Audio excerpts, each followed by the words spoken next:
ইজ্জত বাঁচাইছো, এটা হচ্ছে মানে এটা যে না করছে আমার ইজ্জত বাঁচছে। আমার মনে হয় দুই একজন এরকম বলে ফেলছে যে এটা কাজকে স্পাম তৈরি করে। সেমন স্পাম কি তৈরি করে? স্পাম তৈরি করে kidney. Testis, right, testis. The seminal ভেসিকলের কাজ হচ্ছে কি, ইট অ্যাডস দ্য ফ্লুইড। যখন স্পাম বাইরে, স্পামটা খুব কনসেন্ট্রেট থাকে, আর সিমেনের মধ্যে তো একটা লিকুইড ভলিউম থাকে।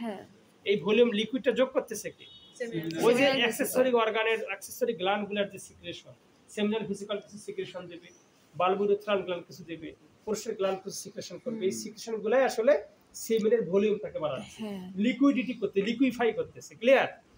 এখন mister dog, it has no seminal vesicle, এর কোনো বালবুরেথ্রাল গ্ল্যান্ড নাই। তাহলে কি সেমেনটা কি হবে? কনসেন্ট্রেট হবে, যেহেতু ফ্লুইড পার্টটা কম, আর কনসেন্ট্রেট হইতে গেলে ইজাকুলেশন অনেক বেশি টাইম নেবে, যার কারণে লোকিংটা দরকার আছে। আচ্ছা, তাহলে দেখো কোনটাই কিন্তু এমনি এমনি না, নাথিং ইজ এমনি এমনি। There is justification, but human are trying to understand there, this is called research.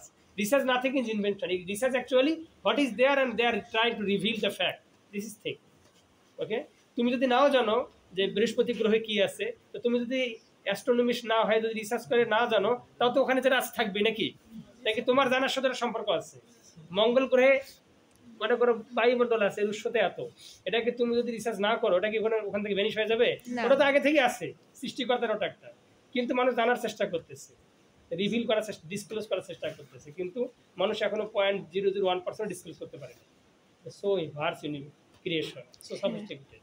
ওকে, তাহলে এই জন্য আসলে জাস্টিফিকেশন যে ডগে কেন লোকিং হয়। ক্লিয়ার?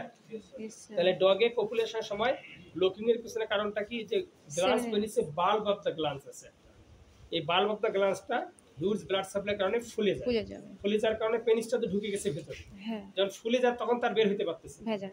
আস্তে আস্তে সময়, একটু সময় নেওয়ার পর যখন ওই ব্লাডটা আবার ভেন দিয়ে রিটার্ন হয়ে যায়, ব্লাড তো আর্টারি দিয়ে আসে, আসার পরে ভেন দিয়ে বের হয়ে যাবে, তখন যখন বাল্বটা আবার এরকম যে এরকম হয়ে আসে, তখন এটা আবার বের হয়ে আসে। ক্লিয়ার? আর ডগের ক্ষেত্রে সেমিনাল ভেসিকল, বালবুরেথ্রাল গ্ল্যান্ড, এই গ্ল্যান্ডগুলি অ্যাবসেন্ট। ক্লিয়ার? আর এটা থাকার কারণে পপুলেশনে বেশি টাইম হলে সুবিধা ইজাকুলেশন। তাহলে একটার সাথে আর একটা লজিক আছে, নাথিং, কোনটাই এমনি এমনি না। ঠিক আছে? এই মোটামুটি